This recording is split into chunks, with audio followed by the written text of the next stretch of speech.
Gold trusted gold buyers తాకట్టులో ఉన్న బంగారాన్ని విడిపించి ఈ రోజు ఉన్న మార్కెట్ ధరకే కొనబడును. మరిన్ని వివరాలకు సంప్రదించండి 7771077720. నమస్తే, వెల్కమ్ టు ఆర్టీవీ.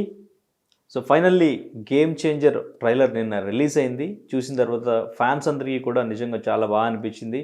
శంకర్ గారు మళ్ళీ కంబ్యాక్ ఇస్తున్నారు ఆయన మూవీస్తో. ఎందుకంటే శంకర్ గారు మూవీస్ ఎలా ఉంటాయి అనేది మనం బిఫోర్ చూస్తూ వచ్చాం. కానీ లాస్ట్గా రిలీజ్ అయిన ఇండియన్ 2 మూవీ చూసిన తర్వాత కొంచెం డిసప్పాయింట్ అనేది ఉండింది. గేమ్ చేంజర్ ఎలా ఉండబోతుంది అనేది ఒక చిన్న టెన్షన్ అయితే ఫ్యాన్స్లో ఉండింది. కానీ ట్రైలర్ చూసిన తర్వాత ఎక్స్పెక్టేషన్స్ అనేవి ఇంకొంచెం పెరిగినాయని చెప్పుకోవచ్చు. ట్రైలర్ ఎలా అనిపించింది? ఈరోజు మనతో పాటు సినీ క్రిటిక్ అప్పాజీ గారు ఉన్నారు, అడుగు తెలుసుకుందాం. Hello sir. హాయ్ ఆనంద్ర. సార్, మొత్తం మెగా ఫ్యాన్స్ అంతా ఎంతో ఈగర్గా వెయిట్ చేస్తున్న గేమ్ చేంజర్, అసలు కంటెంట్ ఏంటి అనేది ఇప్పటి వరకు అంటే చెప్పినా కానీ ఎలా ఉండబోతుంది అనేది ఎక్కడ కూడా కొంచెం కూడా లీక్ కాకుండా, అంటే పిక్స్ రిలీజ్ అయినప్పటికీ కూడా కంటెంట్కి సంబంధించి ఏంటి అనేది పెద్దగా లీక్ అవ్వకుండా చూసుకున్నారు. ఇప్పుడు ట్రైలర్ చూసిన తర్వాత కొంచెం హోప్స్ వచ్చినాయి. బిఫోర్ కొంచెం టెన్షన్ ఉన్నా కానీ ఇప్పుడైతే ట్రైలర్ చూసిన తర్వాత కొంచెం కాన్ఫిడెన్స్ వచ్చింది. ఫ్యాన్స్ కరెక్ట్ చాలా బాగుండబోతుంది అని అనుకుంటున్నారు. మీకు ఎలా అనిపించింది ట్రైలర్? అదే ఇందా నువ్వు చెప్పినట్టు ఇండియన్ 2 బాగా డిసప్పాయింట్ చేయడం వల్ల దాని ప్రభావం ఈ సినిమా మీద కూడా పడింది. అంటే ఒక జెంటిల్మెన్, జీన్స్, భారతీయుడు ఇటువంటి సినిమాలు తీసిన శంకర్ అయినా ఇండియన్ 2 తీసేయడం అనే రేంజ్లో విమర్శలు వెల్లువెత్తాయి. ఆ నేపథ్యంలో ఈ సినిమా మీద కూడా ఆ ప్రభావం ఉంటుందా? ఇంకా శంకర్ అంటే ఇంకా శంకర్ చార్మ్ అయిపోయిందా? ఆయన దాదాపుగా 20 years అయిపోయింది డైరెక్టర్గా. ఆయన ఫస్ట్ సినిమా 2002లోనో 2003లోనో వచ్చింది. జెంటిల్మెన్ నుంచి వరుసగా రోబో వరకు ఆయనది ఒకలాగా ఉంటుంది. తర్వాత రోబో నుంచి కొంచెం సక్సెస్ గ్రాఫ్ అనేది కొంచెం ఇదే ఉండడం వల్ల నువ్వు అన్నట్టు అభిమానులు కొంచెం శంకించారు. అభిమానులు, విశ్లేషకులు అందరూ కూడా శంకించారు ఈ సినిమా ఎలా ఉంటుందో ఏంటో అని చెప్పి. ఆ అనుమానాలన్నీ, ఆ సందేహాలన్నీ కూడా నిన్న రిలీజ్ అయినటువంటి ట్రైలర్తో పటాపంచలైందని చెప్పొచ్చు.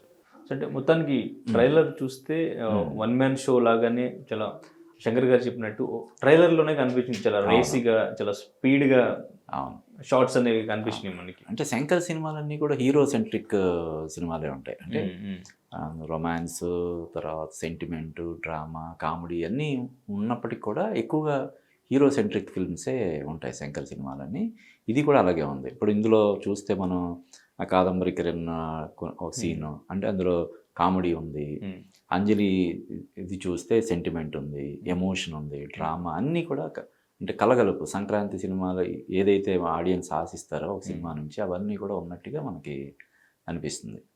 ఓకే, అయితే అంటే ఒక పొలిటికల్ డ్రామా ఇది, ఒక సిన్సియర్ గవర్నమెంట్ ఆఫీసర్కి అండ్ ఇంకా పొలిటికల్ నాయకుడికి జరిగే డ్రామా ఇది అని చెప్పేసి చెప్పడం జరిగింది. ఈవెన్ ట్రైలర్లో కూడా చూస్తే అర్థమైంది మనకి. అంటే ఈ కాన్సెప్ట్ అనేది అందరికీ, అన్ని వర్గాల ఆడియన్స్కి యాక్సెప్ట్ చేసేలాగా ఉంటుందంటారు? అంటే ఆల్రెడీ అంతకుముందు చాలా సినిమాలు అలా ప్రూవ్ అయినాయి కదా. ఇప్పుడు ఒకే ఒక్కడి సినిమా ఉంది. ఒక జర్నలిస్ట్ ఒక ముఖ్యమంత్రిని ఇంటర్వ్యూ చేసే క్రమంలో అతనే ఒకరోజు ముఖ్యమంత్రి అయితే ఏం చేస్తాడు, తర్వాత మళ్ళీ ముఖ్యమంత్రి గెలిచిన తర్వాత ఏం చేస్తాడు అనేది అద్భుతంగా చూపించాడు కదా. అంటే శంకర్ ప్రతి సినిమాలో కూడా ఏదో ఒక ఇష్యూ ఉంటుంది. అది రిజర్వేషన్ ఇష్యూ కావచ్చు, లేకపోతే ఇప్పుడు ప్రేమికుడు సినిమాలో ఏకంగా గవర్నర్ కూతుర్ని ఒక సామాన్యుడు ప్రేమించడం, అంటే అది కూడా ఒక పొలిటికల్ బ్యాక్డ్రాప్లో ఉంటుంది. ఇలా ప్రతి సినిమాలో కూడా ఏదో జస్ట్ లైక్ దట్ కాకుండా సినిమాలు ఏదో ఒక అంశాన్ని టచ్ చేస్తూ కొంత సామాజిక స్పృహను జోడిస్తూ సినిమాలు తీయడంలో శంకర్ సిద్ధహస్తుడు. ఈ సినిమా కూడా ఖచ్చితంగా అవన్నీ కూడా మిళితం చేసి తీసిన సినిమాలా కనిపిస్తుంది. పైగా శంకర్ ఫస్ట్ టైం మన తెలుగులో వచ్చినటువంటి పోకిరి ఇటువంటి సినిమాలు తీయాలని నాకు ఎప్పటి నుంచో ఉంది. ఇన్నాళ్ళకి ఆ కోరిక తీరింది. అది కూడా ఒక తెలుగు హీరోతోటి. ఇప్పటివరకు నేను అంతకుముందు ఎన్నో ప్రయత్నాలు చేశాను, చిరంజీవితో కానీ, మహేష్ బాబుతో కానీ, ప్రభాస్తో కానీ, ఇలా ప్రయత్నాలు చేశాను. కానీ ఎందుకునో అవన్నీ కార్యరూపం దాల్చలేదు. ఈ సినిమాతో ఒక స్ట్రైట్ తెలుగు సినిమా చేయాలన్న నా కళ నెరవేరింది అని చెప్పడం బట్టి చూస్తే, అంటే అతను మాట్లాడేటప్పుడు మనం కొంచెం బాడీ లాంగ్వేజ్ అది చూస్తే కాన్ఫిడెన్స్ అనేది బాగా కనబడుతుంది. దిల్ రాజు మాటల్లో కానీ, రామ్ చరణ్ మాటల్లో కానీ, శంకర్ మాటల్లో కానీ చాలా కాన్ఫిడెన్స్ కనిపిస్తుంది. నిజానికి శంకర్ అంటే ఈ మధ్యకాలంలో ఇండియన్ 2 వల్ల కొంచెం బాగా అతను ఇదే అయ్యాడు తప్ప, అంతకుముందు ఫిల్మ్ మేకర్ అంటే శంకర్. ఈవెన్ మన రాజమౌళి కూడా వరుస విజయాలు సాధిస్తున్నప్పుడు మనకి మన శంకర్ అనేవారు, తెలుగు శంకర్ అనేవారు. తర్వాత ఇప్పుడు శంకర్ని మించిపోయాడు రాజమౌళి, అది వేరే విషయం. కానీ రాజమౌళి కూడా ఇప్పుడు అందులో ఒక సీను హెలికాప్టర్ నుంచి ఆ లుంగి కట్టుకొని మాస్ దీంట్లో రామ్ చరణ్ తేజ్ కిందకి దిగే సన్నివేశం అద్భుతంగా ఉంది. అది థియేటర్లో ఎలా ఉంటుందో ఊహించుకుంటే నాకు ఇప్పుడే గూస్ బంప్స్ వస్తున్నాయని చెప్పి అన్నాడు. నిజంగానే అంటే అటువంటి సీన్స్ తీయడంలో శంకర్ చాలా ఎక్స్పర్ట్, చాలా బాగా తీస్తాడు. పైగా ఇప్పుడు ఏదైతే మనం శంకర్ ఈ మధ్యకాలంలో కొంచెం సక్సెస్ పరంగా గ్రాఫ్ కొంచెం పడింది అనుకుంటే, ఇది స్టోరీ శంకర్ది కాదు. అండ్ అంతకుముందు శంకర్ దగ్గర మనందరికీ తెలుసు సుజాత అని చెప్పి ఒక రైటర్ ఉండేవాడు. సుజాత అంటే లేడీ రైటర్ కాదు, మేల్ రైటరే. ఆయన రినౌండ్ రైటర్ అనమాట తమిళనాడులో. మన శంకర్ సినిమాలతో పాటు మణిరత్నం సినిమాలకు కూడా ఆయన వర్క్ చేసేవాడు. సో ఆయన చనిపోయిన తర్వాత శంకర్ సినిమాల్లో ఆయన లేని లోటు కనబడుతుందనే ఒక విమర్శ ఉంది. కానీ ఈ సినిమాకి కథ అందించింది కార్తీక్ సుబ్బరాజు. అతను బేసిక్గా ఎంత పెద్ద డైరెక్టరో మనకి తెలుసు. కాబట్టి ఆ విధంగా కూడా సందేహపడాల్సిన అవసరం లేదని మనకి ఈ ట్రైలర్ ద్వారా తెలుస్తుంది. ఇకపోతే ఇప్పటివరకు రిలీజ్ అయిన సాంగ్స్ అన్నీ కూడా సూపర్ డూపర్ హిట్. అంటే మామూలుగానే శంకర్ ఒక పాట తీసే ఖర్చుతోటి ఒక సినిమా తీసేయచ్చు అని చెప్పి ముందు నుంచి ఒక టాక్. చూస్తే ఫస్ట్ జెంటిల్మెన్ సినిమా దగ్గర నుంచి ప్రతి పాట కూడా చాలా రిచ్గా ఉంటుంది. జీన్స్ కావచ్చు, ఈవెన్ శివాజీలో సినిమా సాంగ్స్ కానీ, రోబోలో సాంగ్స్ కానీ చూస్తే ఆ రిచ్నెస్ అనేది ప్రతి ఫ్రేమ్లో కూడా అంటే కళ్ళు ఆర్పకుండా చూడాలనిపించేలాగా అతను సాంగ్స్ తీస్తాడు. అంటే జనరల్గా ఏంటంటే చాలామంది పెద్ద డైరెక్టర్స్ కూడా సాంగ్స్ విషయంలో పెద్దగా ఇన్వాల్వ్ అయ్యారు. అది కొరియోగ్రాఫర్కి సంబంధించిన పని, మనం ఎందుకులే అని ఆ పోస్ట్ ప్రొడక్షన్ ఏదో చూసుకుని ఉంటారు జనరల్గా. ఈవెన్ పూరి జగన్నాథ్ కూడా చెప్తాడు, సాంగ్స్ టైంలో నేను కొరియోగ్రాఫర్తో డిస్కస్ చేస్తాను, అతనికి అప్పచెప్పేసి నేను పోస్ట్ ప్రొడక్షన్ పనులు చూసుకుంటాను. అంటే ఎందుకు అంత వేగంగా తను సినిమాలు తీయగలుగుతానని చెప్పడంలో భాగంగా అది ఒకసారి చెప్తాడు. కానీ శంకర్ అలా కాదు, పాటల విషయంలో కూడా చాలా శ్రద్ధ తీసుకుంటాడు. ఇప్పుడు ఈ పాటలకి 5 పాటలు ఉన్నాయి, 5 పాటలకి 75 కోట్లు ఖర్చు అయిందంటారు. కొంత అతిశయోక్తి పోని ఉన్నా కూడా పాటకి కనీసం 10-12 కోట్లు అయితే ఖచ్చితంగా ఖర్చు పెట్టి ఉంటారు. 10-12 కోట్లు అంటే ఒక మీడియం బడ్జెట్, ఒక బి గ్రేడ్ హీరోతోటి బ్రహ్మాండమైన సినిమా తీసేంత బడ్జెట్. అంటే పాటలు జనరల్గా ఒక సినిమా విజయంలో పాటలు అనేవి చాలా కీలక పాత్ర పోషిస్తాయి. పాటలు హిట్ అయితే సగం ఇంకా సినిమా హిట్ అయిపోయినట్టే. మరి ఈ పాటలన్నీ కూడా, ఈ సినిమాలో పాటలన్నీ కూడా సూపర్ డూపర్ హిట్ అయ్యే అవకాశాలు పుష్కలంగా ఉన్నాయి. ఆల్రెడీ రిలీజ్ అయిన పాటలన్నీ బాగా ఎక్కినాయి జనాల్లోకి. తమన్ ఫస్ట్ టైము అంటే శంకర్ కెరీర్లో ఎక్కువ రెహమాన్, తర్వాత 1-2 సినిమాలు వేరే డైరెక్టర్తో హ్యారీ జయరాజ్తో చేసినట్టున్నాడు.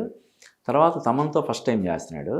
తమన్కి ఇది ఒక బిగ్ ఆపర్చునిటీ లాగా అతను ఫీల్ అవుతున్నాడు. ఎందుకంటే అతని మాటల్లో మనం వింటే ఆ ఎగ్జైట్మెంట్ అలా తెలుస్తుంది. శంకర్ సినిమాకి నేను అంటే అతను చాలా పెద్ద సినిమాలు ఇప్పటికే చేసి బ్లాక్ బస్టర్స్ ఎన్ని ఇచ్చినా కూడా శంకర్ ఎందుకు స్పెషల్ అంటే అతనికి బాయ్ సినిమాలో అతన్ని హీరోగా ఇంట్రడ్యూస్ చేశాడు.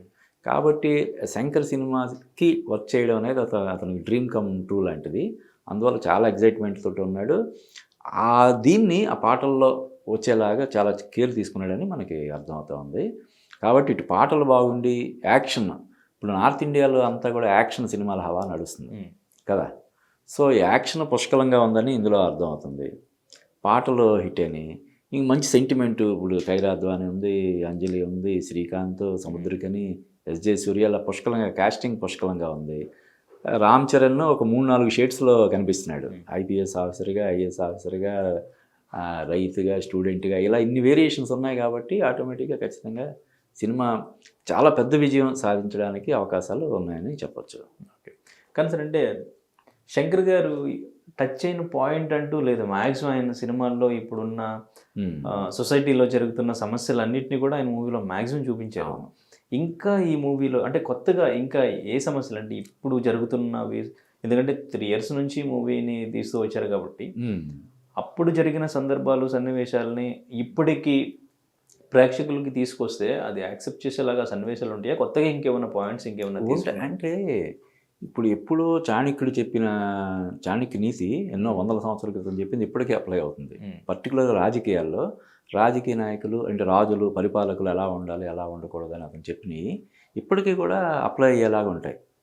ఎక్కడ కూడా అవుట్డేటెడ్ అనిపించవు. కాబట్టి రాజకీయాలు, పక్షపాతం కానీ లేదంటే పగ ప్రతీకారాలు ఇవన్నీ కూడా ఎప్పుడూ ఉండేవి. అది ఇప్పుడు మనం 40-50 సంవత్సరాల క్రితం తీసిన సినిమాలను కూడా మనం ఇప్పుడు చూసి ఎందుకు ఎంజాయ్ చేస్తాం? ఏవో కొన్ని సినిమాలు ఇవి ఎందుకు హిట్ అయినాయి అప్పట్లో అని అనిపించే సినిమాలు చాలా తక్కువ ఉంటాయి. నీకు చూస్తే ఇప్పుడు కె. విశ్వనాథ్ గారి సినిమాలు ఉన్నాయి. ఆయన సినిమాలన్నీ ఇంచుమించుగా ఒకేలా ఉంటాయి. శంకరాభరణం కావచ్చు, స్వాతి ముత్యం కావచ్చు, సాగర సంగమం కావచ్చు, ఇంకోటి ఏదైనా సరే ఆ బ్యాక్డ్రాప్ సంగీతం, ఇంకోటి ఏదో బ్యాక్డ్రాప్ ఉంటుంది, నృత్యం, ఇటువంటి బ్యాక్డ్రాప్ ఉంటుంది, మార్చుతాడు. అంటే జనాలు కూడా స్టోరీ ఏంటన్నది చూడరు. ఇప్పుడు మనం చూస్తున్నంతసేపు బాగుందా లేదన్న దానికే ప్రయారిటీ ఇస్తారు తప్ప, ఇప్పుడు అలా ఏంటి రిపీట్, ఇప్పుడు మిస్ అమ్మ సినిమాని చూసిన వాళ్ళే 100 సార్లు ఎందుకు చూస్తారు? దానవేల సురకన్న సినిమా ఆ డైలాగులు విని కంటత వచ్చేసినా కూడా మళ్ళీ మనం ఎందుకు చూస్తాం? సో అదన్నమాట. ఇది కథ అంటే రాజకీయ నేపథ్యంలో రూపొందిన కథ కాబట్టి, అందులోనూ ఒక 2-3 సంవత్సరాలు కొంచెం లేట్ అయింది కాబట్టి సినిమా, దానికి ఇప్పుడు అనుగుణంగా ఉంటాయి లేదన్నది కదా నీ ప్రశ్న.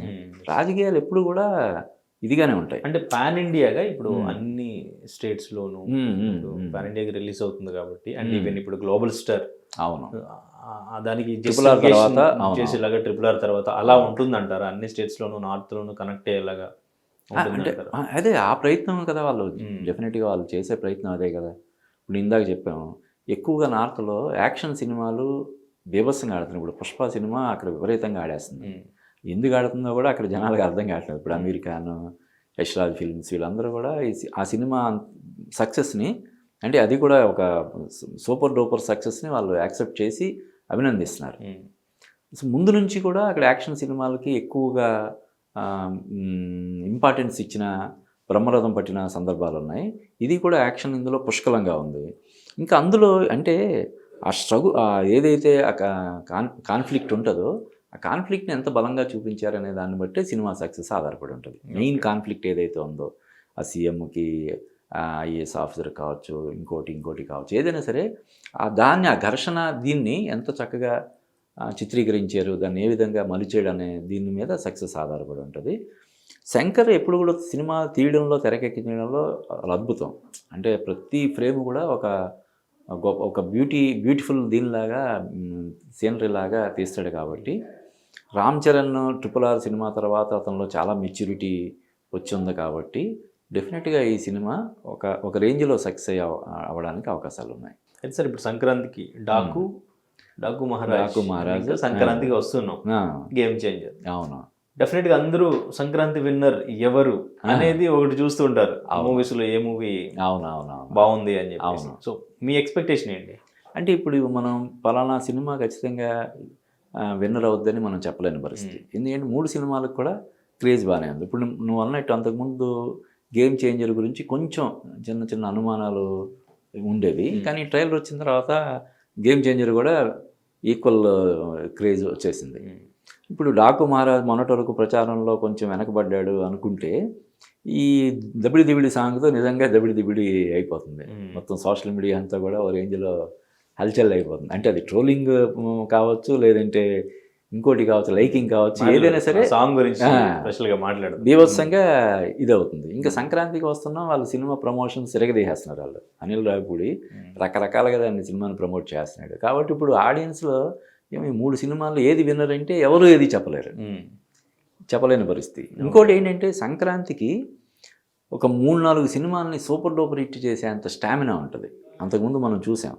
అంటే జనరల్గా ఏంటంటే ఒక సినిమా హిట్ అయితే, బాగా పెద్ద హిట్ అయితే, ఇంకో సినిమా బాగున్నా కూడా చతికిలు పడిపోద్ది దీని ముందు తట్టుకోలేక. అంటే జనరల్గా ఆడియన్స్ ఒక వారంలో ఒక సినిమాకి వెళ్తారు కదా, ఒక వారంలో ఆ నెలలో వాళ్ళ బడ్జెట్ ఒక సినిమాకి ఉంటుంది. ఒక సినిమా చూసిన తర్వాత ఇంకా రెండో సినిమా చూడడానికి పెద్ద ఇంట్రెస్ట్ చూపించారు. కానీ సంక్రాంతి వేరు. సంక్రాంతికి ఏంటంటే దాదాపుగా కుటుంబం అంతా కూడా థియేటర్లకి వస్తుంది. కాబట్టి అంటే ఇది ఒక జోనర్ సినిమా, ఇది ఒక జోనర్ సినిమా అంటే 3 బాగుంటే 3 సినిమాలు చూస్తారు. కాబట్టి 3 సినిమాలు సూపర్ హిట్ అవ్వడానికి అవకాశాలు ఉన్నాయి. అయితే ఇక్కడ మనకి బెనిఫిట్ షోస్ లేవు, అండ్ ఇంకా టికెట్ హైక్స్ అయితే లేవు.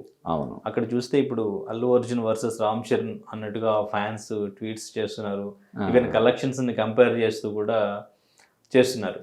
ఇప్పుడు పుష్ప 2 ఆల్రెడీ 1800 కోట్లకి పైగానే వరల్డ్ వైడ్ చెప్తున్నారు. ఇప్పుడు గేమ్ చేంజర్ కలెక్షన్ అంతా కూడా ఇప్పుడు ఆ బెంచ్ మార్క్ ని రీచ్ అవుతుందా? అసలు ఇప్పుడు రామ్ చరణ్ పుష్పని బీట్ చేస్తాడని టాక్ కూడా నడుస్తుంది. ఏమంటారు? అది బెంచ్ మార్క్ కూడా మనం తీసుకోకూడదు. కాకపోతే పుష్ప విడుదలైన ఒక నెల రోజుల వ్యవధిలో వస్తుంది కాబట్టి డెఫినెట్గా కంపారిజన్స్ ఉంటాయి. ప్లస్ వాళ్ళు ఒకే కాంపౌండ్ నుంచి మెగా కాంపౌండ్ కదా, ఇప్పుడు అలా అల్లు అర్జున్ కూడా మెగాస్టార్ ఆశీస్సులతోటి ఎదిగిన వాడే కదా, కాబట్టి కొంచెం కంపారిజన్ ఉంటుంది. కానీ ఆ సినిమాతో పోల్చడం అంటే అది ఇప్పుడు RRR తర్వాత వస్తున్న సినిమా, దీని బడ్జెట్ మరీ అంత బడ్జెట్ కాదని నేను అనుకుంటున్నాను. కాకపోతే మన తెలుగు స్టేట్స్లో పుష్పని మించడానికి అవకాశం ఉంటుంది. నార్త్ ఇండియా వాళ్ళు ఎంతవరకు కనెక్ట్ అవుతారో మనం చూడాలి. Right sir, thank you sir. Thank you. మరిన్ని వీడియోస్ కోసం ఛానల్ ని సబ్స్క్రైబ్ చేయండి. లేటెస్ట్ అప్డేట్స్ కోసం వాట్సాప్ ఛానల్ ని ఫాలో అవ్వండి. అండ్ లింక్ డిస్క్రిప్షన్ లో ఉంది.